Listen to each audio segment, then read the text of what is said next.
Hey folks, welcome back.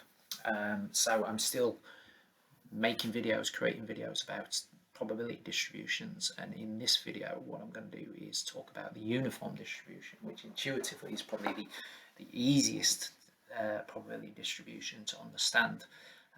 So the uniform distribution is a probability distribution where each value in a given range is equally likely to occur. So this can be representative of many real-world events or phenomena where no single outcome is likely to be seen or preferred over another one. So a simple example would be if we had a dice of a normal fair six-sided die, each outcome 1, 2, 3, 4, 5, 6 is equally likely. It's equally likely we'll roll a 1 as a 3, as a 4, as a 5, as a 6, etc. And they all occur with probability 1/6 and thereby follow a uniform distribution. So in this video, what I'll do is I'll simulate some random data that follows a uniform distribution and then plot the distribution so we can visualize the shape of the probability density for that data that follows a uniform distribution. And effectively, all values will have the same kind of probability or density. I'm not going to create a histogram or bar chart. I'll create a KDE, but you'll be able to see like there's this kind of typical rectangular shape that you get with a uniform distribution when you plot it. Okay, so let's get started. Firstly, I'm going to import some software libraries. I'm importing NumPy pandas, scipy.stats as stats. So I'm going to use scipy to simulate the random data following a uniform distribution. I'll also import matplotlib and cbond because we will create at least one plot to visualize this data. Okay, so with those things imported, I'm going to generate some data that follows a uniform distribution, and I'm going to make use of the scipy uniform method and the scipy random variates RVS method. So what I'm going to do in this cell here is I'm going to generate data with 100,000 data points that follows a uniform distribution. So I'm creating a new object, a variable effectively called uniform_data.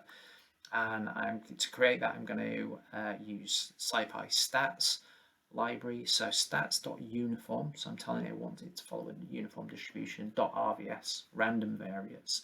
I'm telling it I want 100,000 data points, so or observations, and then loc equals 0, scale equals 10. So note here that loc is the starting value for the data and scale is the end value for the data. And when we've looked at other probability distributions, such as the binomial and the Gaussian normal distribution, these two parameters represented different values for those other distributions. So for the normal distribution, for example, loc represented the mean and scale represented the standard deviation. But for the uniform distribution, they just give us the range of the data when we're specifying a uniform distribution. So when specifying different distributions, when simulating, generating them, these kind of these arguments, these parameters will represent different things that represent the parameters needed to define that particular distribution in many cases. So it's often you're going to have to know what arguments to put in. The easiest thing to do is look at the scipy documentation online and see what things you need to put in. Okay, so let me run this particular cell. So we've created this uniform distribution variable for 100,000 data points in the range 0 to 10. Okay, so there's going to be some decimals, some floating point numbers in there. They're not just discrete values, I don't believe. So having generated that data, I'm going to transform it into a pandas data frame using this pd.dataframe method and plot the distribution. So all in one line, I'm using a very nice, neat one liner here. I'm basically taking our uniform data object variable, wrapping that in pd.dataframe, so turn it into a nice pandas data frame. And then we're using the matplotlib.plot function. So remember that usually creates a line plot. I'm saying the kind I want is density, so it's going to be a density estimator, kernel density estimator effectively.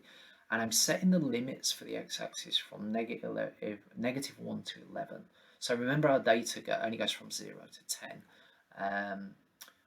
but I'm making the kind of the x-axis slightly longer than that, so we can kind of see how the probability drops off effectively when outside the range scale. And there you go. So that's what we're seeing. We're kind of seeing this looks this kind of rectangular shape really for all the variables, for all the values that's possible for our variable.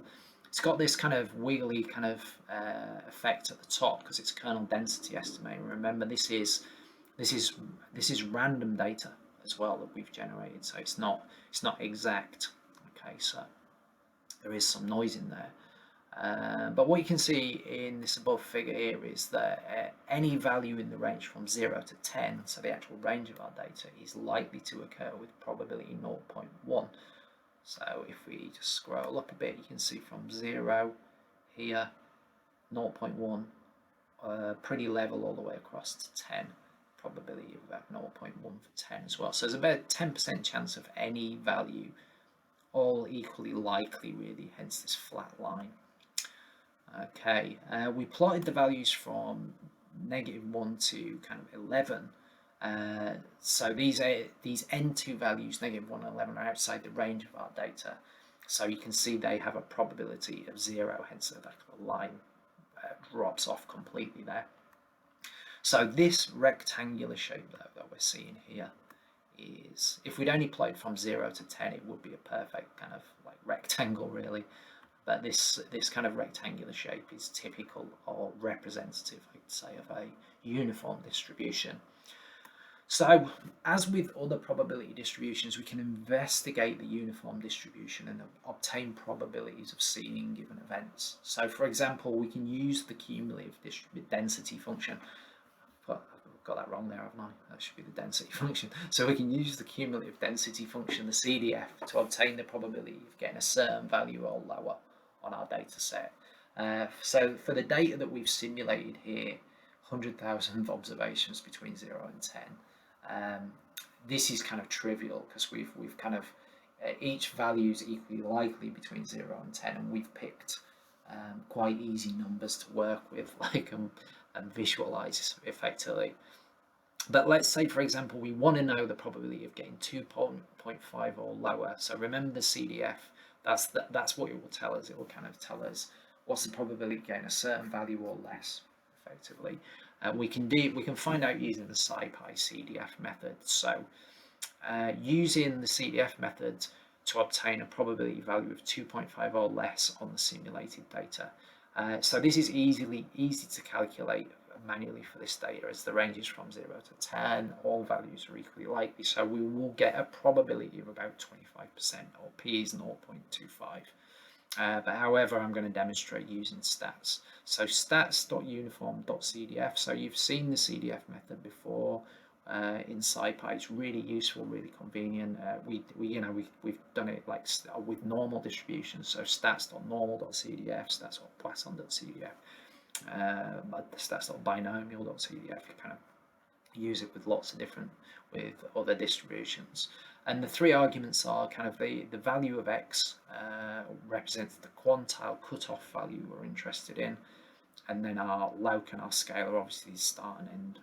And I kind of started filming this video before and I had to stop and refilm it because I ran this cell and I got a syntax error and I couldn't quite figure out why. And the reason was there was a full stop there. So that meant my code didn't work properly, but it's working properly now.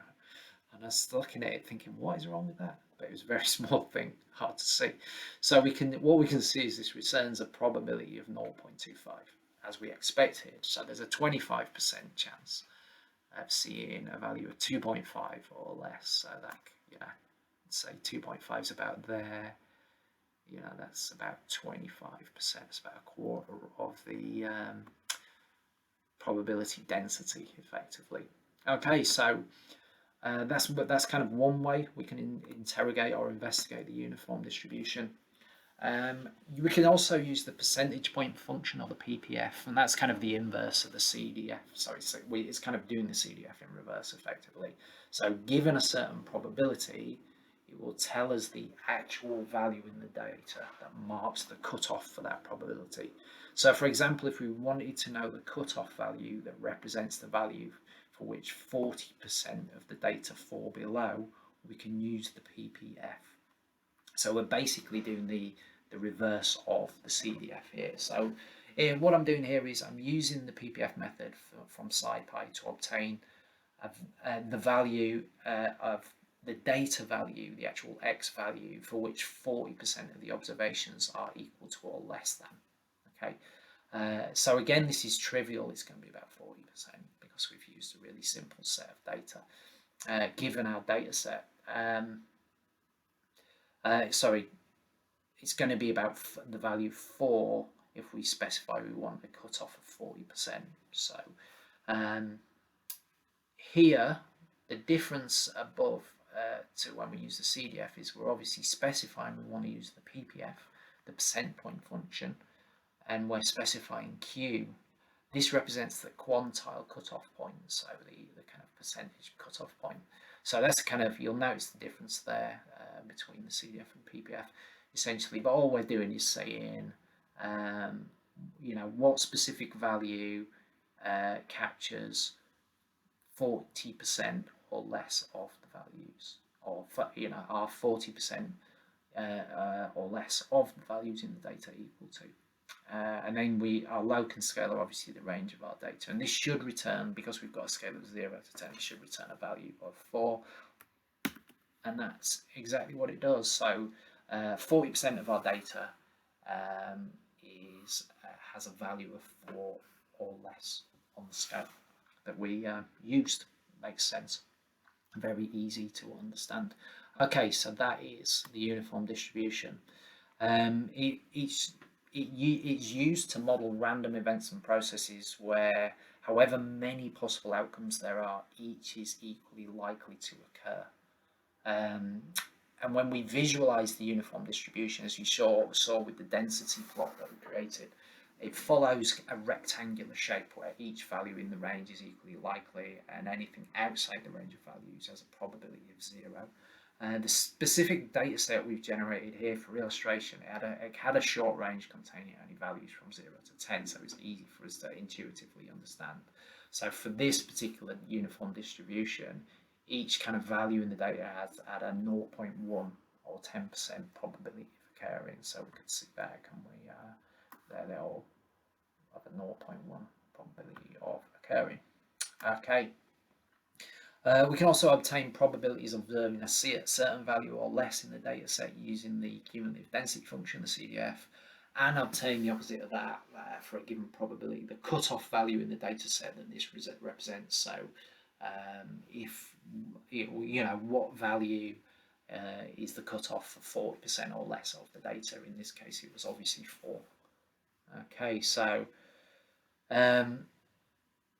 obtaining probabilities or the density of a specific value, certainly with this example where we kind of kept it, we just used a short scale, was pretty trivial, but all values are equally likely on a uniform distribution. Okay, so that's the uniform distribution. Hopefully that was interesting and helpful. Next video, I'm going to move on to the gamma distribution, which is definitely much more interesting.